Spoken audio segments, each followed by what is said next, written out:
for everyone for joining us. We're going to give folks 30 more seconds to join in, and then we'll get started.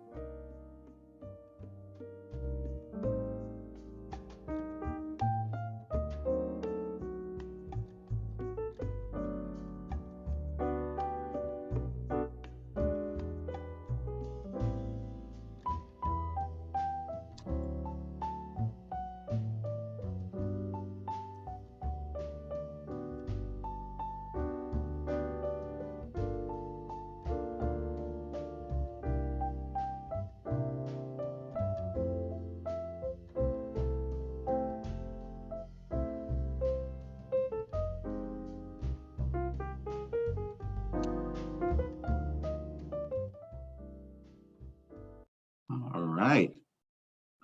Welcome, everyone, to this occasion.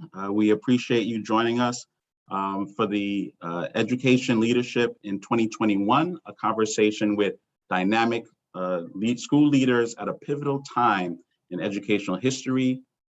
Just as way of noting, closed captions are available. To use it, please toggle the CC in your Zoom bar. That's should be on the bottom of your screen. We're coming to you from Boston University in Boston, Massachusetts. This event is being brought to you by the Boston University Wheelock College of Education and Human Development and in their Equity and Social Justice webinar series, and co-sponsored by the BU Wheelock Equity, Diversity, and Inclusion Committee. At last count, we were at about 140 attendees for this session. In terms of registrants, I am Reggie Jean, Director of Upward Bound Math Science at Boston University, and moderator for our talk. This session is being recorded, and it will be available on BU Wheelock YouTube channels and may also be shown on BNN TV in Boston. We'll make sure to put the link for the YouTube channel on the chat. We're doing this Zoom webinar and style, and we would like to make sure that we get a sense of your thoughts as well. And we want you to be able to engage in the conversation that we're having today.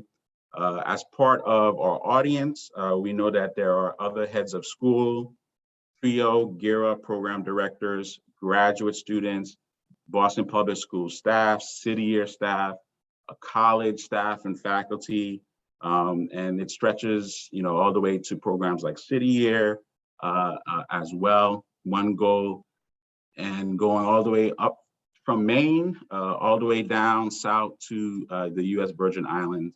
Folks are joining us.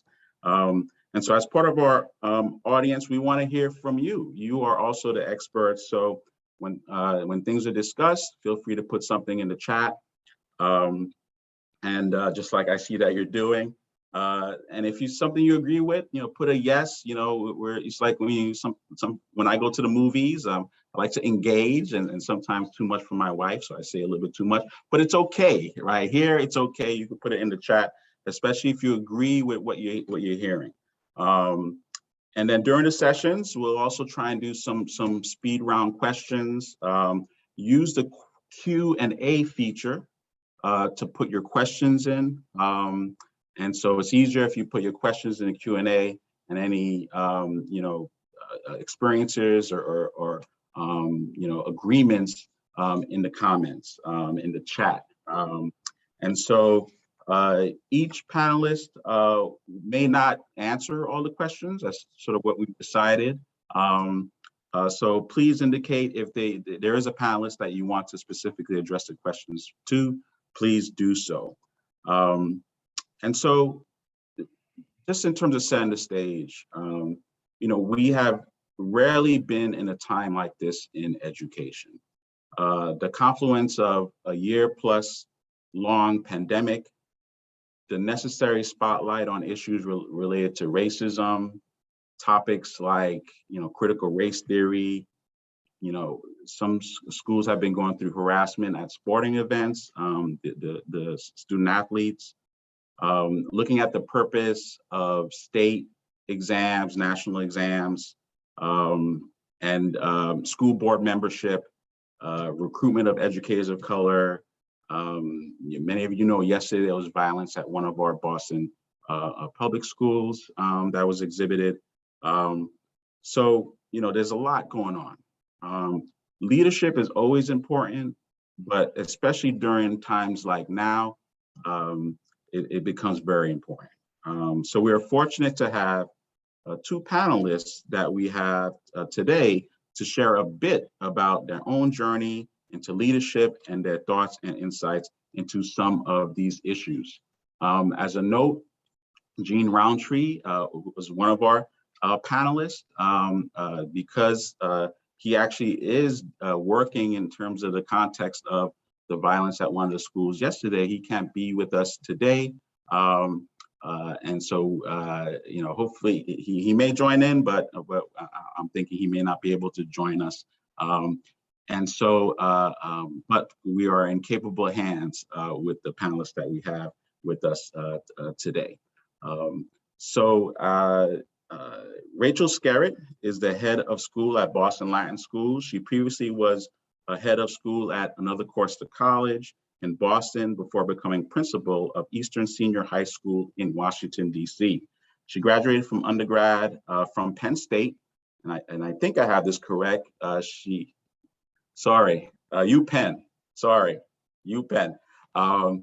She graduated from UPenn and in 3 years undergrad, and then did 1 year master's degree at UPenn as well in education. Do I have that part correct, Rachel? Wow, you made up for the Penn State mistake with all those extra details, right? Those things. Maybe I'm overcompensating. As if she doesn't make me jealous enough in all her accomplishments, I also learned that she's an accomplished author and written a couple of books as well. And then William Thomas, BU alumnus, joining us, head of school at New Mission High School. Last year, he simultaneously was the head of school at New Mission High School and Boston Community Leadership Academy. Before that appointment, Mr. Thomas was head of Charlestown High School for 12 years. On behalf of Boston University Wheelock College of Education and Human Development, I welcome our panelists. To get a fuller picture of our panelists, we're going to actually ask them to answer two questions to begin with. And these really are the only two questions that they were prepared to answer. Other questions we'll throw at them. But the two questions are going to focus on now, and we can start with Rachel, and then we can go to Mr. Thomas.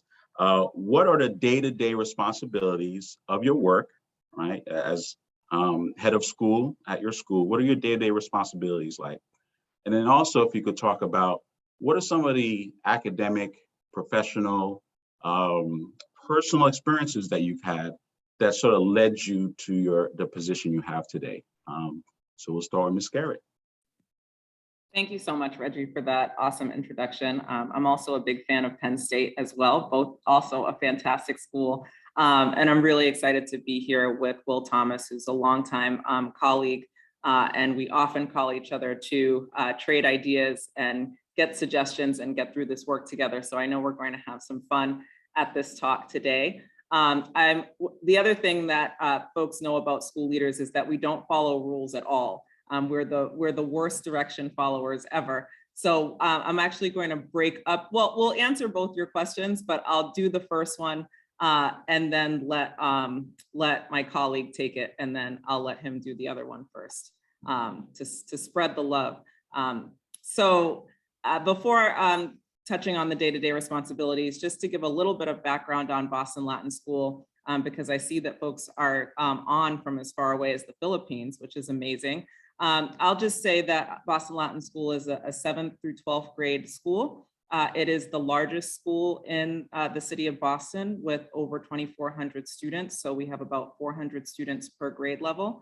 It is one of the city's 3 exam schools, which means that it is a selective admission school, not with an admissions committee or like college, but with more of a formulaic system that recently underwent some changes over the pandemic and some long-term changes in service of issues around equity. And I guess that's probably as much as we need to know to put the day-to-day work in context. I guess the last thing I'll say about Boston Latin School is it is the oldest public school in the nation, and we'll be celebrating our 400th anniversary in 2035. So it's a very difficult question, and I know we have some school leaders on this webinar as well to answer what our day-to-day responsibilities are, because I think the biggest day-to-day responsibility is to be flexible enough that we are responsive to the needs of our school in that moment, while keeping our eye on the long view in terms of what our mission and goals are as a school. I think oftentimes when people think about, who don't work at schools, think about what a school leader does, they often think about the TV portrayal of the principal, you know, standing at the football field, or, you know, blowing a whistle, or, you know, something that's from decades ago. And I think it's always important to remind folks that we are instructional leaders, and that our most important job, aside from keeping folks physically safe, which safety has to be the biggest imperative, is, you know, making sure that students and teachers and support staff have what they need in order for students' potential and goals to be realized. But the reality of what the day-to-day proportionality of our job description looks like can vary widely. I can quickly walk through just my day today to give a sense of some of the variance and just how quickly we pivot around. But this morning I did have my administrative team meeting, which I have once a week.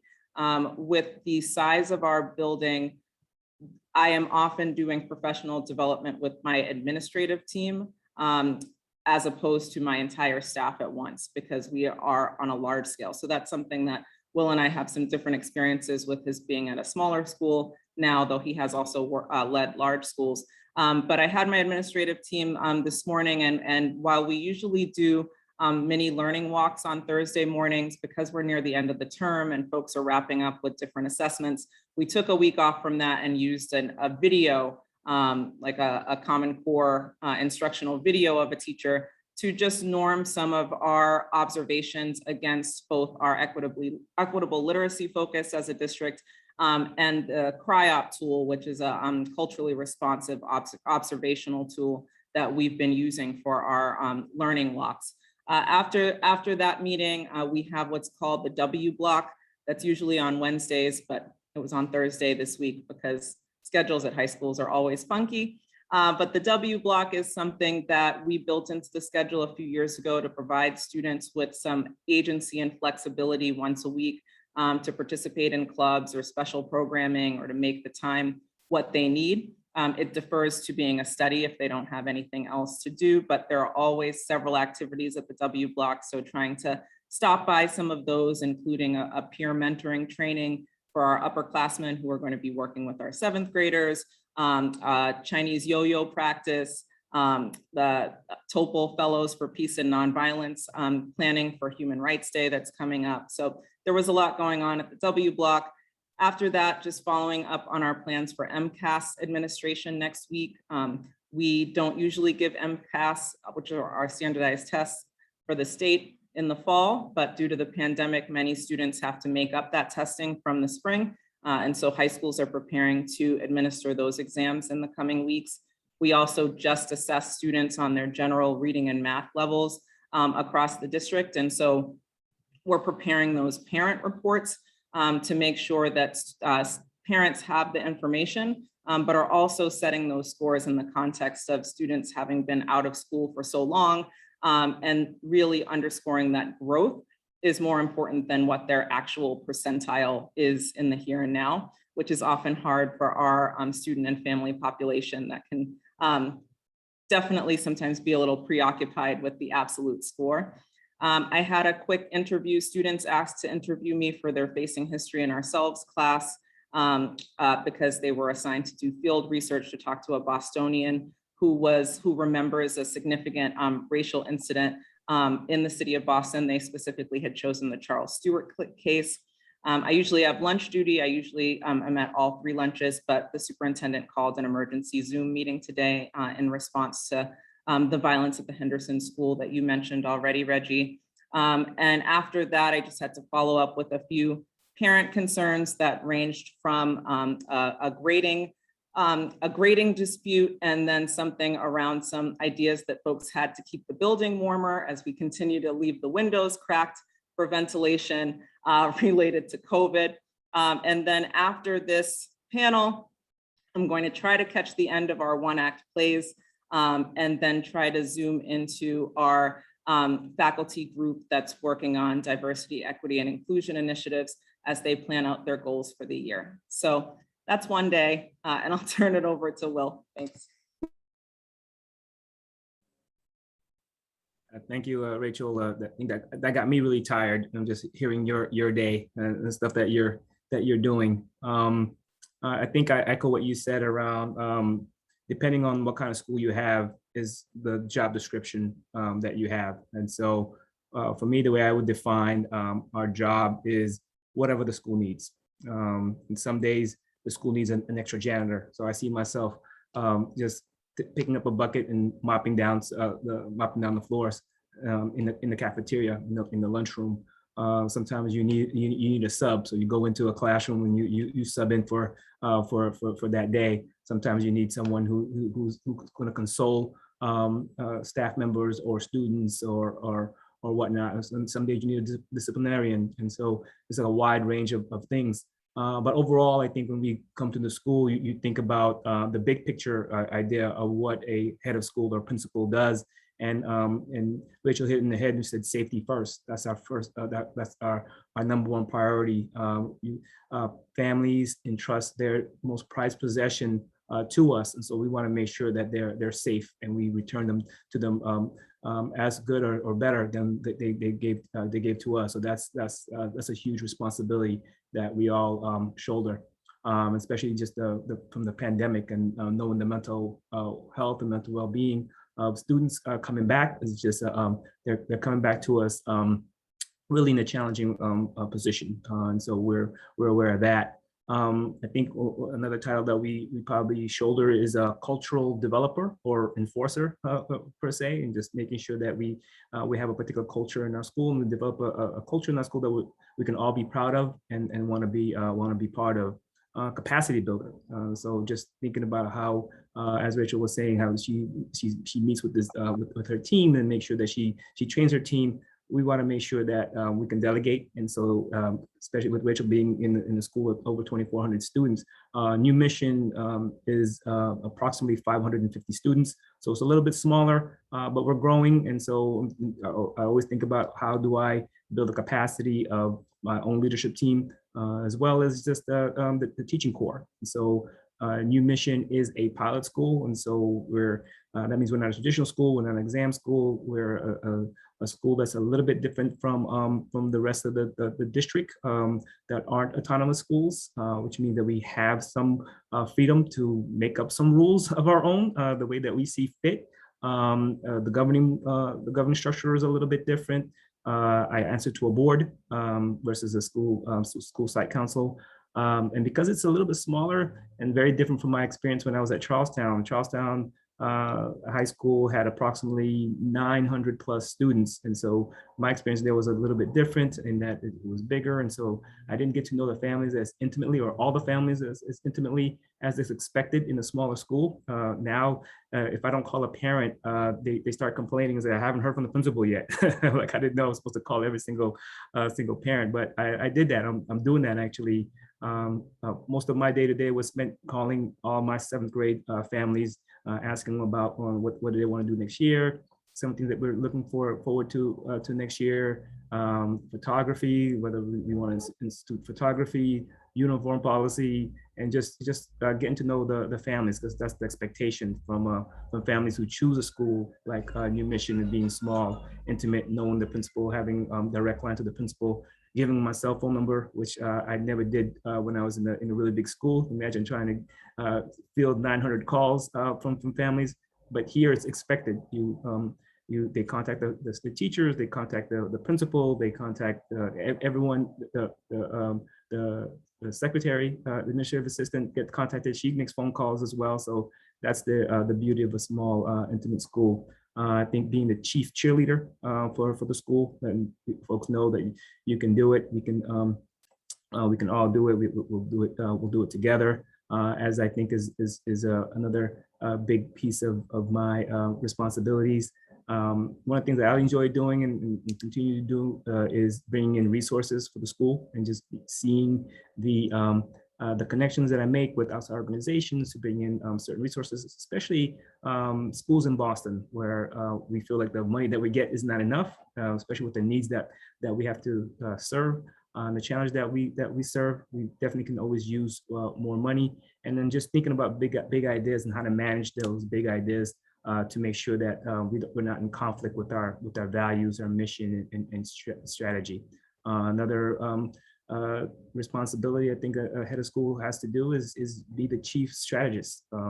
And you don't have to come up with all the ideas, but you have to learn how to manage these ideas and be collaborative and make sure that all the stakeholders are online with what we're trying to do. But I think as my colleagues on this panel and those who are watching can attest, the list goes on and on and on. It's never ending of what the possibilities of what a head of school is gonna be. I'll move on to the next question, which is what components of your personal, academic, or professional experience prepared you most for your current role? I think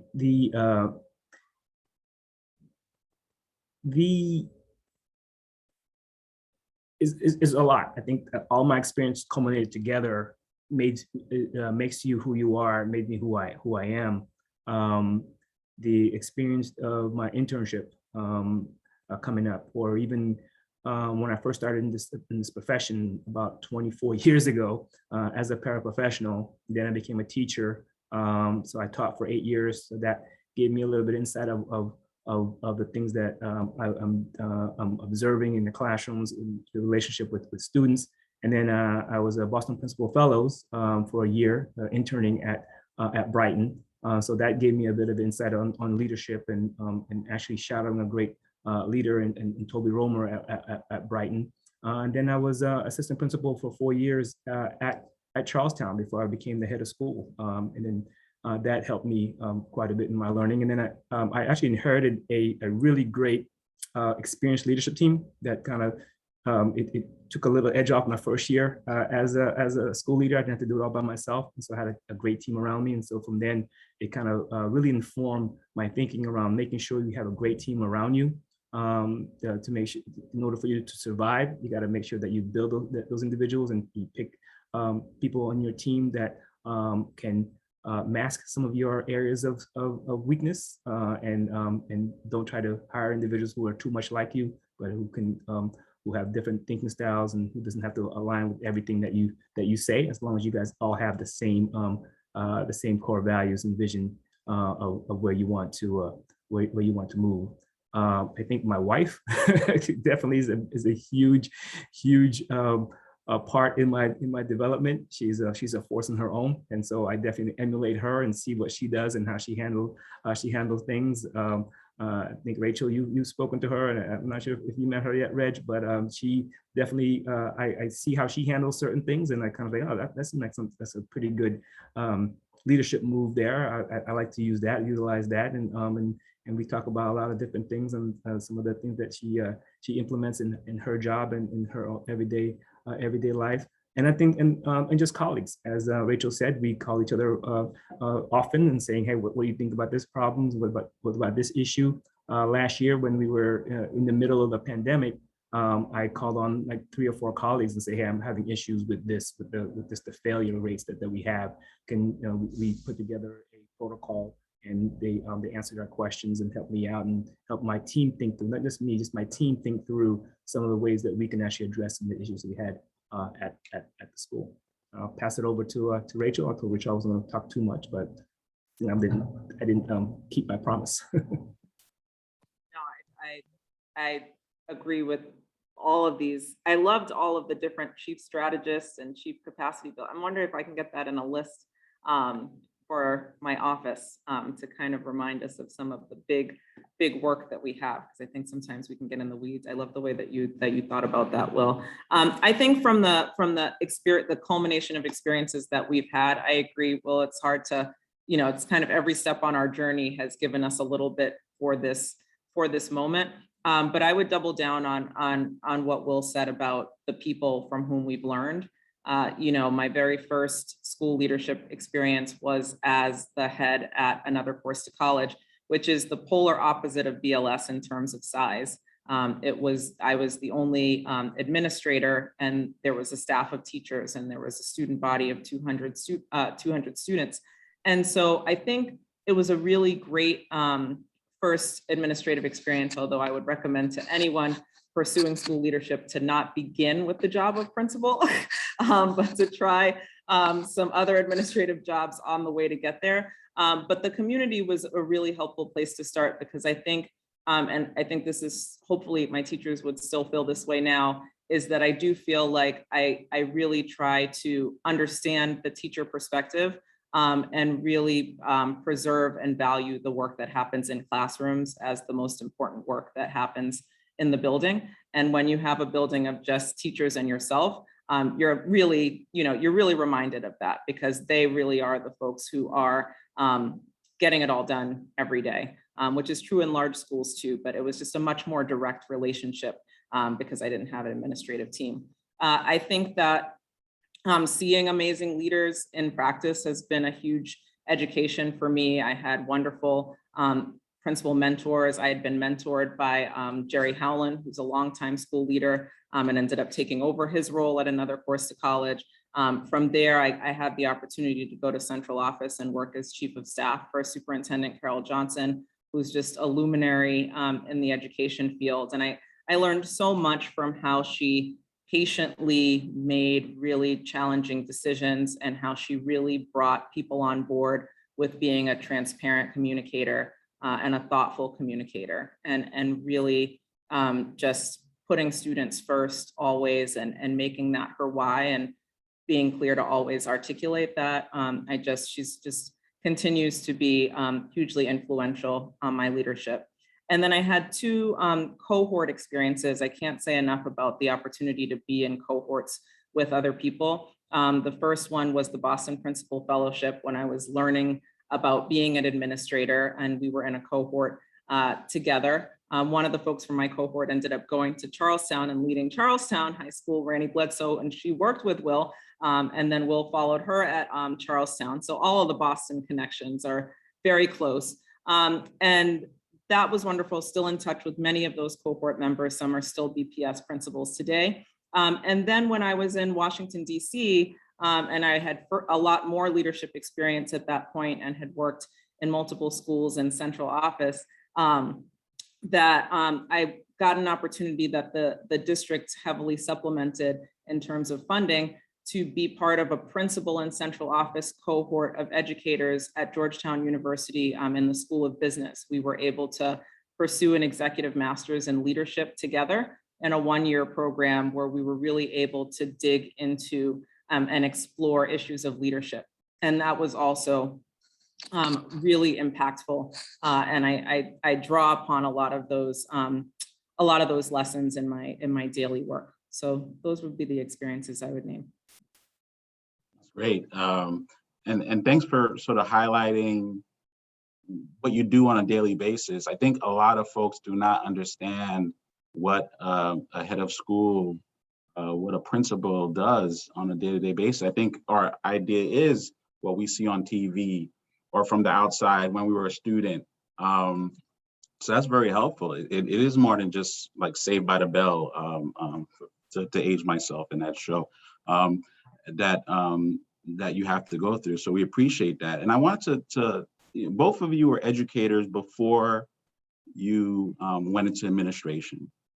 What is it, did being an educator, a classroom teacher, has that had a positive influence on you being a head of school? Like, is there a nugget that you use from being a classroom teacher in terms of how you approach things? I'll start with Will. Yeah, I thought it was great. I always wanted to be an administrator. My whole why was to start an all-boys school. When I was thinking about when I started out, you didn't know, even from my credentials, I graduated from the school, the Sergeant College, but I started off as an engineer, and then afterwards. So education wasn't always what I wanted to do. I kind of fell into it because someone came talking to me and said, "Hey, what do you think about going to education?" So I thought about it for a second. It's like, oh yeah, this is I really want to give back to my community and reach back. And back then in the 90s, I didn't see a lot of positive role models for students of color, and that at least are shown on the media. And so even in education, there's not a whole lot of us in education. And so I wanted to start an all-boys school. So I didn't feel that it was good for me to just go straight into opening up a school. So I wanted to earn my creds, as you would say, and my chops. My plan was to teach only for 4 years, but I ended up teaching for 8 years because I absolutely loved the classroom, the teaching. I didn't want to go leave the classroom actually, but because of this opportunity just opened itself up with the Boston Principal Fellows, I couldn't pass it up. I could have taught for probably 10 to 15 more years. But what that taught me was just the importance of developing relationships with students. I didn't see myself as this super, creative, dynamic lesson planning person, but I was really good at developing relationship with my students, and I got them to really like math through those relationship building, and it's the fun games that we played. As I think back, as there's definitely some things that I could have learned, could have done a little bit better. As I reflect, as I see teachers in their classroom and passing that on to other teachers, but just having that experience and knowing the high expectation that's needed in the relations that you need to have, and to make sure you have the students really feel and really know whether you're genuine or not. The students really know whether you care for them or not. They get it, they sense it, and they react accordingly. Especially the students that are in our school, they're very relationship. They really believe in relationships, and so if they don't want to, you don't have a good relationship with them, they tend to shut down and not want to learn, or you won't get the most and the best out of them. So I think that's the same thing that you kind of apply to almost any adults in any situation you have. You got to develop a good relationship with adults in order to lead them. They want to have a good relationship with you. They want to know they can trust you. They want to know you have their best interests at heart. Thank you. Rachel, do you want to give us a nugget from your education, from classroom education teaching?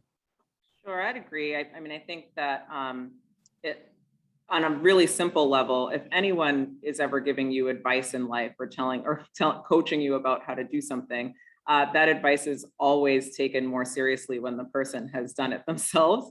And I think we feel the same way sometimes as school leaders, when you have district leaders or folks in positions who haven't necessarily been in schools. It's not impossible to move schools or to impact school leaders, but it certainly is a more it's a quicker bond and an easier way to relate when someone's done the work. And it's funny because I think that similar to Will, the part of my life where I was a teacher, I miss it. It's something I could have done forever. I think we were at polar opposites of how we saw administration, though, Will. I never thought about being an administrator, and I feel like I was just bullied into it, whereas that was kind of your vision, but then you ended up loving teaching. But we both love teaching. I think I have enormous respect for how different teaching even is now from when I was last a full-time classroom teacher. I just think about that the essence of it hasn't changed. It definitely hinges on relationships. It definitely hinges on trying to empower students, their voice, their skills, et cetera. But there are so many more things now. Email wasn't a pervasive aspect of teaching. Technology at its best were my projector that you hooked up to your computer. There really wasn't an online grade book for parents to look at every time you uploaded something. You know, there's a lot of more, it just everything moves so much more quickly, and the demands are, you know, so much faster at the same time that the core work of teaching really hasn't changed. And so, you know, I do think Will talked about, you know, what he felt like his strength was in terms of building relationships. And I think my strength as an English teacher is something that's still very relevant now. It's what, you know, through the district's equitable literacy focus, it's really what Tatum and others call enabling texts, in terms of allowing students to find the relevance and the representation in what it is that they're reading. And I think that that was something that was an exciting challenge for me, being a very young teacher. I actually was a teacher at Boston Latin School. I started here when I was 21. And the book list was stale. You know, how do you make Goodbye, Mr. Chips, you know, the bomb? You know, how do you knock the yearling out of the park, right? And so while there weren't necessarily the most direct and obvious connections to students' lives, and, you know, the characters in the book did not as often look like them as they should have, I really took it as a challenge to make the books come to life and to draw the connection so that students could get excited about texts, regardless of where they came from. And I think that that is something that we still have to do today, as we provide kind of windows and mirrors for the text that students are accessing. So yes, I think on a daily basis, our work as a teacher, I mean, I think so many members of my admin team always say, I'm a teacher first. You know, that was where it started. And, you know, if we start making decisions without factoring in, you know, what the impact will be for the people who work most directly with the students every day, I think it starts to become a challenge. Great, thanks, Rachel. And you know, just a side note, you know, Rachel is, in terms of making those books come to life, you know, I personally know that Rachel, her strong skills as an educator, you know, Rachel taught with Upward Bound for one semester, MCAS English. And from then and on, we still see her as one of the strongest educators we've had in the program. You can make things more interesting than I can, but this is because you're a great educator. And so it's great that you're using those skills in what you do now. So I have a question for Rachel, but I'm going to skip that because I see some questions in the Q&A. So we're going to do a speed round of questions. So just quick answers from you, Will, or you, Rachel. And so the first one is sort of random, but you know, I want to, you know, ask it anyway. So it's from an anonymous attendee. What are your interests, Mr. Will Thomas? What are your interests? That is a little bit random. I guess my interest is my family, just spending time with my family and playing basketball. It's always a big interest of mine. There you go. Thank you. Next question. And so this is less personal, more sort of academic education. Wondering about the challenges you are seeing in schools at this point in time. What seems different this year compared to last year? So we'll start with Rachel. What are some of the challenges you're seeing compared to this year and last year?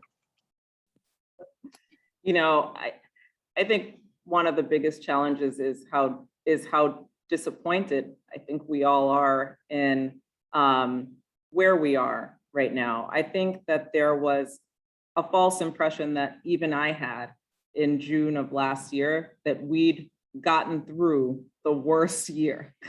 And, you know, there was a moment for us, it was a huge victory across the city to have graduations. Fenway Park stepped up and offered itself as a venue so that we could have safe outdoor graduations. And, you know, it was the same moment in the city of Boston where, you know, masks were, you know, you didn't have to wear masks outside anymore. So we got to Fenway Park and they announced like you could even take off your masks. And it was the very last event of the year. And so it just felt like, you know, and I think in some ways it's feeling as if this year is significantly harder. And I think what we're all talking about is why, and I think that was the question. And I think there's no one reason why. I think one thing that's very clear is the impact of not being in school for a year and a half is immeasurable in terms of what schools do for society. It's not just about, how much the test scores dipped, it's that students lost their entire sense of routine and community and peers and structure and learning models, and families did too. And they kind of just had each other for that year in a lot of places, particularly in Boston, where we can pretty much say the entire year was remote for the most part for most. And so you put those things together and you come back to an environment that is structured similarly to how it was before the pandemic, but you still have all of the trauma that everyone's bringing in from what we still haven't even fully processed. And it feels incredibly different. At the same time, we're kind of going through motions that feel very similar. So it's disconcerting. And I think that everyone across roles in the school are feeling that discomfort. Will, anything to add to that? I concur. One other place that I was present at a different location, we talked about the all the teachers or staff who quit last year, just couldn't take it and just was like, I'm done. And some even retired.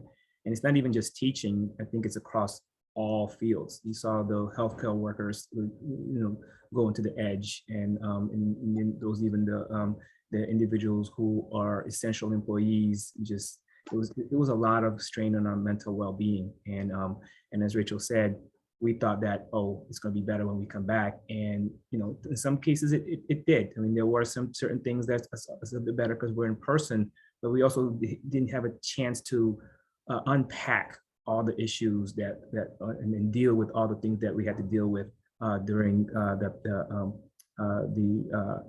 remote or hybrid learning that was happening. And so we're seeing some of that play out, not just in Boston, but all over Massachusetts, all over the country, with some of the students exhibiting, not knowing how to deal with each other, their emotions, and then translating to what you see on the news. Sometimes the news seems sensationalized, but there are definitely some aspect where students just have forgotten how to be in a classroom, how to have the day-to-day of being in a classroom. But they were probably accustomed to laying in bed or going to the bathroom whenever they want, going to getting a snack whenever they want, going to bed. Some of them probably going to bed as late as possible. I know we adjusted our time where we started school a little bit later. We were able to do that. And so now they have to get back to waking up early in more of a more structured routine. And so I think it's going to take a little bit of time, and then a little bit of patience. We adjusted our schedule a little bit to account for that. And we instituted advisory and a connection time, and really emphasizing with our staff the importance of social emotional health. Yeah, I mean, the social psychology tells us it takes 21 days to build a new habit. And so our students have been going through this. It's going to be close to 21 months of this pandemic. And so what has that meant for sort of what they have adjusted to and what they now have to readjust to being in person? And so this is related to another question from an anonymous attendee related to violence, right? And a coworker of mine mentioned that students had a chance to adjust to flight, right? In terms of how to deal with their circumstances. And now maybe they're dealing with this through fight, right? And there's been aggression that we talked about in terms of the Henderson School yesterday, 2 weeks ago. There was a school outside of Boston that counted 7 fights in one day at their high school. Are you seeing this at your schools? How can a head of school, how can a leader in an organization deal with this once it does happen, to make sure that to reduce the chances of it happening again and again? So Rachel, we can go with you first. Sorry. Yes, I think that regardless of the school type, there are noticeable, behavior differences as students readjust to school. We have not had any issues of significant violence at our school. I think when you walk through the school, there's a feeling of calm generally. But there's a lot that happens between students that's invisible, particularly online, particularly in spaces that we're not supervising, just in passing conversations, et cetera, that have required intervention and mediation that do show some of those patterns of just, really rash impulsivity, insubordination, aggression toward each other, really harsh language, just really divisive behavior that I think, really it becomes really important to try to, as often as possible, remind students that of the community that we're trying to shape together and of their role in that. But that's difficult to do. I am in a school right now where those, knock on wood, those situations don't come up often, but I have worked at a school where we had 7 fights in a day. And the action plan around that is really difficult, because when you have something really significant, you do have to bring the school community together, and you have to stop what you're doing and talk about it and deal with it. But there becomes this tipping point that you wonder, how often do I stop, and how often do I let that dictate my larger agenda, and how often do I deal with things as isolated incidents versus it being a community issue, when in every school, the vast majority of students are showing up and doing the right thing and trying to make this place work for them. There is no school where the proportionality is different, right? And so I think there's also that tension of how much time do we give this versus all of the students who are trying to come and get what they need. I don't have an answer for that, but it is a tension that I think we all work through. Right. And Will, anything to add to that? No, I think Rachel captured pretty much the whole thing. You see friends who normally would get along, and they have a misunderstanding, and so then they approach the misunderstanding in an aggressive way rather than the normal talking it through. And so just resetting the culture and saying this is the expectations that we want. What we're actually doing with our lower school students, our 7th, 8th, 9th, and 10th grade, we actually started this program with 3 Point, and they're teaching a lot of that behavior, expectations in school, making sure there's no bullying, and how do you treat each other and be kind. We tried, we're going to try during lunchtimes for the next November is Be Kind month, and so just really coming up with ways how to be kind to each other, and like I said, just resetting the norms back to what it was pre-pandemic. Thank you. And so I'm just looking at the questions, and some more have come in, so I'm going to keep going with some of these. So next question, what feedback would you give to teachers who are constantly dealing with administration changes and vice versa? What suggestions would you give to a new principal who is dealing with seasoned teachers? And so for this one, I'm going to actually go to Rachel for this one, because this is tied to another question I had. When you came into Latin school, you have 400 years plus, right? We talked about that, traditions, teachers who were there for a while. How did you, as a coming in head of school, what principles did you use when in making that transition to the school? Yeah, I think this is such a great question, and I think my advice or feedback that I would give on both ends is the same. And it is kind of take your time and try to find what's going well first. So I'll actually take the teacher side first around, consistency of leadership is one of the biggest indications of a strong school. When you look at student achievement, I took over a turnaround school in DC that had gone through 13 principals in 12 years. The proficiency rate in math was 9%. It's hard to make traction when you have a revolving door of school leaders. And Boston has really enjoyed a stability of leadership that a lot of urban districts haven't had. So I empathize deeply with teachers who, haven't had that momentum with consistent leadership. I'm Latin School's 28th head of school in over 380 years. I think there's some connection to where our success has been because we've enjoyed that stability. But I would say for teachers who have a new principal that's starting in the summer, and the principal has their listening meetings or whatever they're doing to start to get to know the school, my advice would really be to share with that school leader what you love about your school and what you think is going extremely well. I think it can be really overwhelming for a new school leader to have 50 meetings with folks who's like, oh, I'm glad you're here because this thing and that thing and this needs to be fixed and we need to fix that. Because I think that what sharing the strengths does is it also makes a statement from the teachers of what you really feel like needs to be preserved. And I think new leaders are always going to have their own vision and their own goals. And I think they're hearing the things that from the faculty's perspective is working is important for them to know as they forge their own way. And I would say the same thing for a new leader who's coming to a place with veteran teachers. You may have heard a lot about the school already. You probably do know some areas that need to be focused on. Your superintendent may have charged you with really looking at a couple things that need to be changed.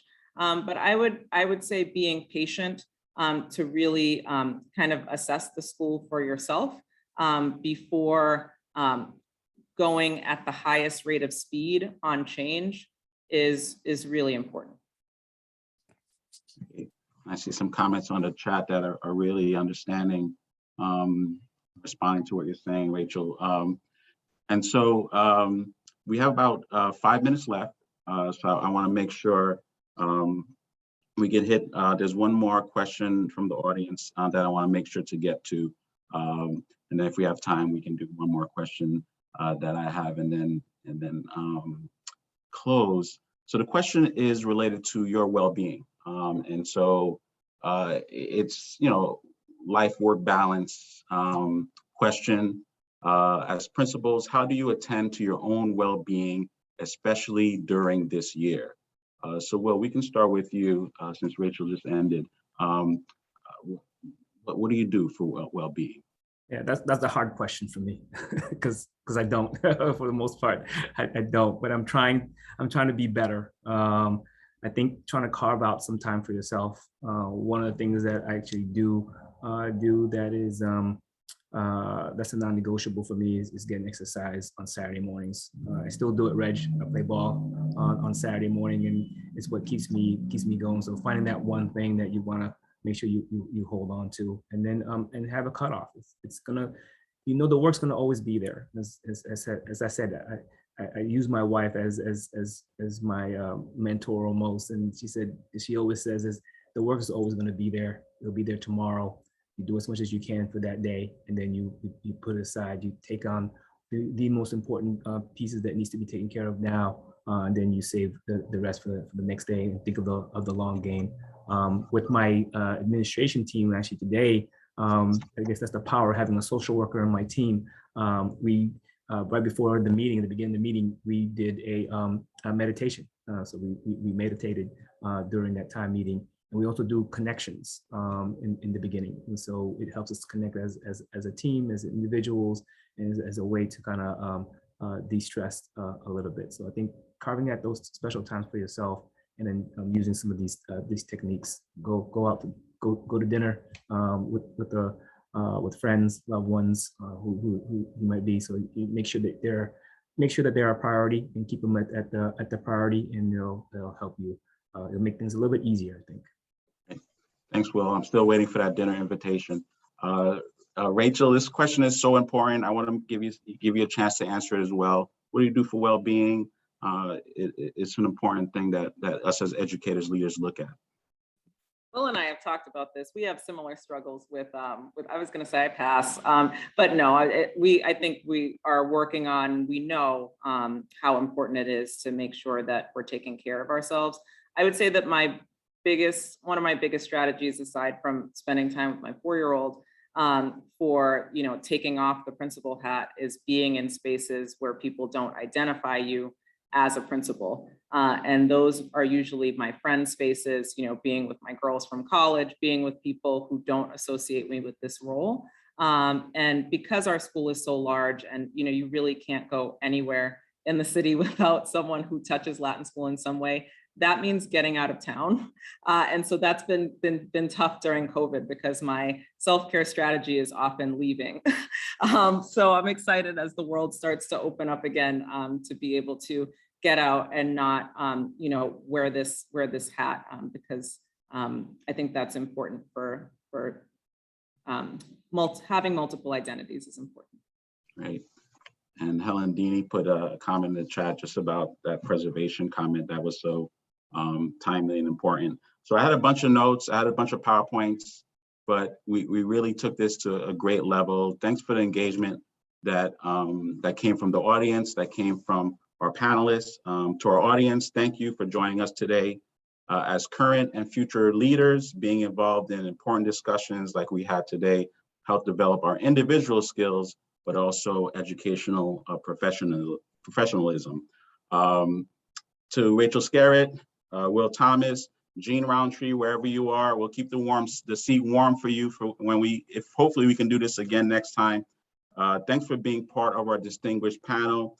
Knowing that you too are a part of the leadership in Boston nationally really gives me hope, and for what my daughters have in the future, but also us as a society. So we appreciate you joining us today.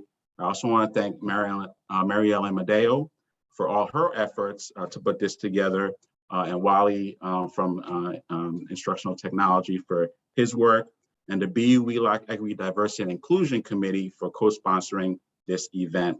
Everyone, be safe. Continue all the work you do as leaders and educators. It's very much needed now in the space that we're in. So appreciate it, and have a good rest of the evening.